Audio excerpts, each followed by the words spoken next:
존 F 케네디는 말했습니다. 이 변화는 삶의 법칙이다라는 거. 과거랑 현재만 바라보는 사람은 미래를 놓치게 된다라고요. 지금 암호화폐 시장을 바라보는 우리의 시선이 딱 그렇죠. 이 달러가 불안하다고 외치면서도 정작 현재 시장은 달러 스테이블 코인이라는 새로운 레일 위로 빠르게 옮겨 타고 있기 때문입니다. 우리는 이런 것들을 모순이라고 부르지만요. 이 냉정하게 보면 이거는 금융의 거대한 이사입니다. 이제부터는 지난 과거의 낡은 종이돈의 시대가 저물고요. 소프트웨어로 코딩된 새로운 돈의 시대가 열리고 있다는 거. 이번에 그레이스케일 측에서 제시한 10가지 트렌드는요. 단순한 유행을 말하는 게 아닙니다. 이런 돈의 이사 과정에서 살아남기 위한 냉혹한 생존 키트입니다. 오늘 우리는 이 가격표 뒤에 숨겨진 거대한 금융 시스템의 재편 과정을 낱낱이 파헤쳐 보도록 하겠습니다. 지금 암호화폐 시장을 보면은 딱 한 가지 모순이 눈에 들어옵니다. 이 사람들은 달러 가치가 희석될 수 있다라고 걱정하지만요. 이와 동시에 달러 스테이블 코인은 더 커진다라고 합니다. 달러가 불안하다면서 왜 달러를 더 많이 쓰는 방향으로 시장이 가는 걸까요? 이런 질문을 풀기 위해서 오늘은 그레이스케일이 내놓은 2026년 10대 투자 트렌드를 다뤄보고자 합니다. 여기서 중요한 건요. 10개를 외우는 게 아닙니다. 이 10개가 사실상 한 문장으로 이어져 있다는 점인 거고, 암호화폐가 내년에 가격만 움직이는 시장이 아니라 이 돈이 이동할 수 있는 레일 자체가 바뀌는 시장이 된다는 거.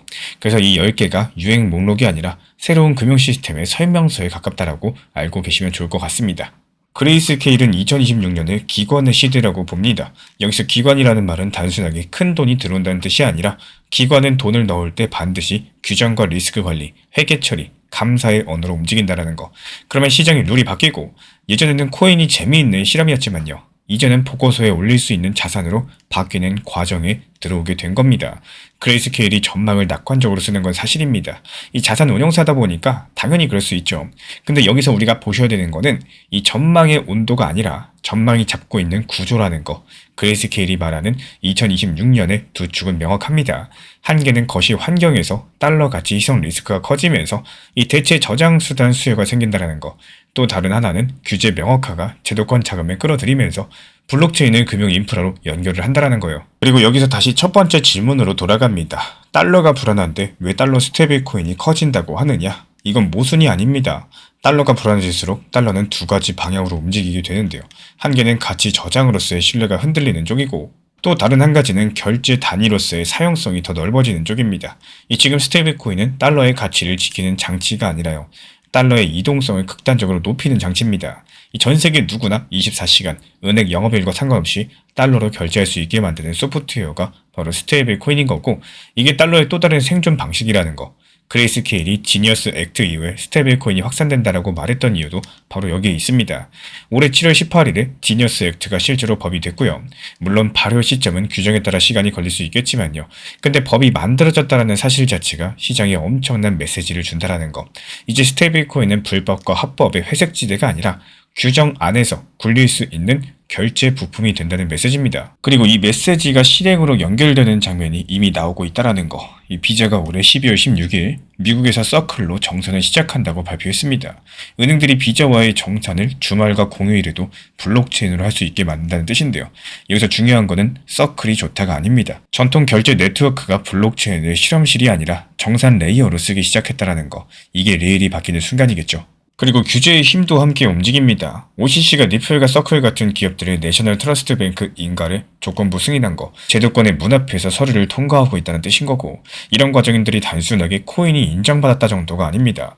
금융권의 언어, 즉 수탁, 준비금 관리, 리스크, 내부 통제라는 언어로서 블록체인을 번역하는 작업이 시작됐다는 뜻이겠죠. 여기까지가 10대 트렌드 중에 1번과 2번, 그리고 3번이 한 덩어리로 이어지는 부분입니다. 달러 가치 희석 리스크가 대체 저장 수단 수요를 만들고요. 규제 명확화가 제도권 채택을 밀고, 지니어스 액트가 스테이블 코인 확산에 제도적인 길을 열어주는 이런 구조들. 그래서 이번 이슈의 핵심은 결국에 암호화폐는 이제 돈의 인프라로 들어간다는 겁니다. 다음으로 4번입니다. 자산 토큰화가 전환점에 도달한다는 전망인데요. 여기서 토큰화는 말이 어렵지 않습니다. 종이로 된 증권이나 은행 장부에 있던 자산을 블록체인 위에서 발행하고 거래하고 결제한다는 뜻인데요. 쉽게 비유드리자면은 예전에는 게임 아이템이 게임 회사 서버 안에만 있었는데 이제는 아이템이 공용 표준 위에 올라가서 다른 서비스랑도 연결되는 느낌입니다. 이 토큰화가 왜 전환점이냐? 시장은 언제나 기술이 되느냐보다도 누가 먼저 쓰기 시작하느냐에서 갈립니다. JP모건이 솔라나에서 상업 어음 형태의 토큰을 발행하고 서클로 결제한 사례가 나왔다는 것은 이 전통 금융이 토큰화를 단순히 실험이 아니라 실무의 한 조각으로서 사용하기 시작했다는 신호로 볼 수가 있겠죠. 이 그레이스케일은 토큰화가 지금은 미미하지만요. 앞으로 더욱더 커질 여지가 엄청나다라고 보고 있고요. 이런 과정에서 블록체인과 인프라 가치로서 연결될 수 있다고 보고 있는 겁니다. 그리고 그 다음으로 5번이 프라이버시입니다. 많은 분들께서 프라이버시를 숨기는 기술로 오해하시곤 하는데요. 금융에서 프라이버시는 범죄가 아니라 기본 예절이에요. 내 월급, 내 소비, 내 세금이 공개가 되면은 정상적인 경제 활동이 불가능합니다.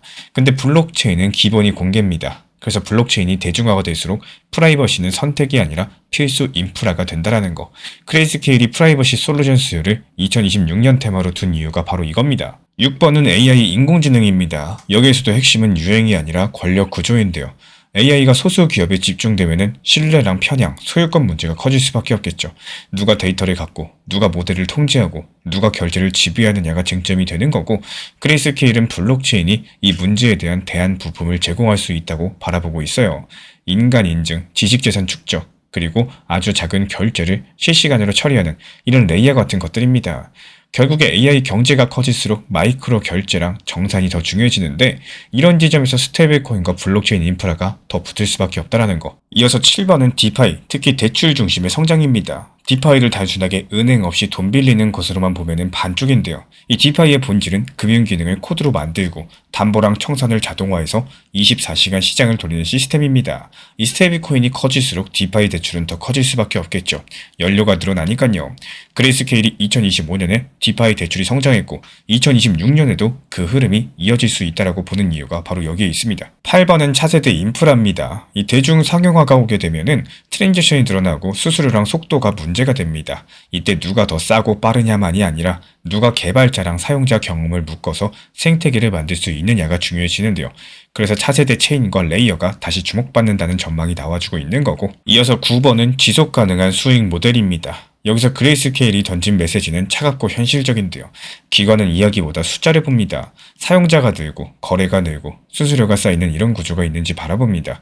그리고 그 수수료는 전통 기업의 매출처럼 비교 가능한 지표가 되어준다는 거. 그래서 2026년은요. 내러티브 코인보다 현금 흐름에 가까운 것이 더 평가받을 가능성이 커지겠죠. 이어서 10번 마지막으로 스테이킹입니다. 이 스테이킹은 한마디로 네트워크를 지키는 대가로 받는 보상이죠. 근데 이제 스테이킹은 개인의 선택이 아니라 상장 상품이나 기관 투자 구조 안으로 들어오면은 기본 옵션이 될 수가 있는데요.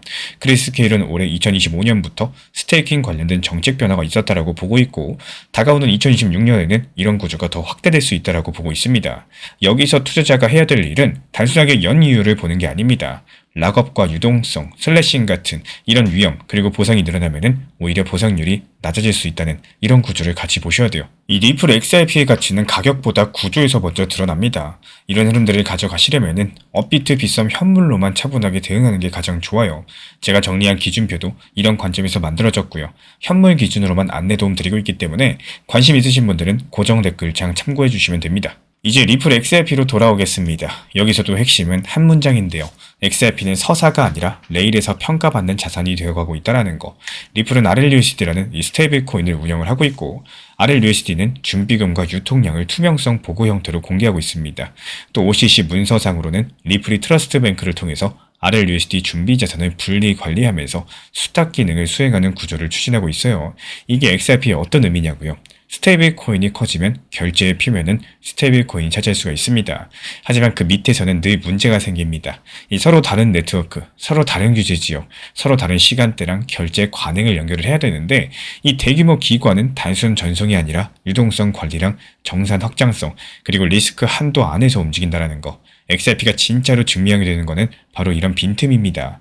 다시 말해서 XRP는 가격 상승 서사가 아니라 유동성의 역할로서 평가받는 구간으로 들어가고 있다는 거예요. 그래서 내년을 준비하는 투자자분이라면 질문을 바꾸셔야 돼요. XRP가 오르나요가 아니라 규제된 온체인 달러가 늘어날 때 XRP랑 리플 레저 생태계는 어떤 실제 사용량으로 연결되나요를 보셔야 된다는 거고 RLUSD 유통량과 준비금, 기관 대상 수탁, 정산 인프라의 확장 같은 것들, 전통 결제 네트워크와의 연결 같은 것들이 기준점이 될 겁니다. 마지막으로 다시 첫 번째 질문으로 돌아가 보자면요. 이 달러가 불안한데 왜 달러 스테이블 코인이 커지나요? 그 정답은 간단하겠죠. 달러가 흔들릴수록 달러는 더 빨리 새로운 레일로 옮겨간다라는 거. 그리고 그 레일이 바로 블록체인입니다. 그래서 2026년은 코인 시장의 한 해가 아니라 금융 시스템이 소프트웨어로 이사하는 한 해가 된다라는 거예요. 그레이스케일의 10대 트렌드는요, 그 이사 목록 중에 하나입니다. 지금의 상황은 삼국지 유비가 총나라를 건국하고 이 법전과 편찬해가지고 국가의 기틀을 다진 시기랑 정확히 일치합니다. 이 과거의 유비는요, 이곳저곳을 떠도는 방랑 군벌에 불과했었죠. 하지만 촉이라는 땅을 얻고 제갈량이 만든 법으로 나라를 다스리면서 비로소 천하를 다투는 정식 국가로서 인정받게 됐습니다. 그레이스케일이 말하는 이 기건의 시대는 바로 이 건국의 과정입니다. 코인 시장이 무법천지의 야성에서 벗어나서 규율과 시스템을 갖춘 제국으로 거듭나는 거. 달러가 불안할수록 더 강력한 법과 시스템이 필요한 것처럼 혼란스러운 난세일수록 엄격한 법치가 새로운 질서의 핵심이 되어줄 겁니다. 포트폴리오는 종목의 개수가 아니라 대응의 구조입니다. 적당한 포트폴리오 구성하고 현실적인 매매 대응을 하는 게 정말로 중요한데요. 많은 분들께서 포트폴리오라고 하면은 여러 가지 종목을 나눠서 사는 걸 떠올리시지만 사실 포트폴리오의 핵심은 무엇을 얼마나 언제 어떻게 대응하는지 여부에 있습니다. 설령 리플 한 가지만 바라본다라고 하더라도 그 자체로서 포트폴리오가 없다는 뜻은 아니에요. 여기서 중요한 건데요. 어떤 시점에서 분할 매수를 할 것인지, 어느 구간에서 분할 매도를 할 것인지 이런 흐름들을 체계적으로 정해 두었는지 여부입니다. 같은 리플을 들고 있어도 이런 기준이 있냐 없냐에 따라서 결과의 차이는 정말로 크게 벌어지는데요. 꿀빵 투자라는 말보다 더 무서운 거는 아무런 계획 없이 전부를 걸어두는 매매입니다. 반대로 하나의 종목만 보더라도 분할과 대응의 구조가 있다면은 시장이 흔들려도 심리는 덜 흔들리게 되는 거고, 결국에 포트폴리오는 종목 숫자가 아니라 내가 시장을 대하는 태도고요. 그 태도가 매매의 결과를 만든다라는 거. 리플 XRP든 비트코인이든 결국 시장은 감정이 아니라 숫자랑 구조로 움직이는 거고, 특히 기술적인 자리랑 온체인 흐름은 개인분들께서 혼자서 실시간으로 체크하기 상당히 어려운 영역입니다. 그래서 제가 보고 있는 차트 포인트, 온체인 지표, 그 숫자들이 실제 시나리오원에서 어떻게 연결되는지 정확하게 정리해서 드리고 있고요. 이 자료를 받고 싶으신 분들은 현재 보이는 번호로 문자 신청 주시면 되고요. 주관적인 느낌이 아니라 객관적 기준을 세우는데 분명히 도움이 될 겁니다.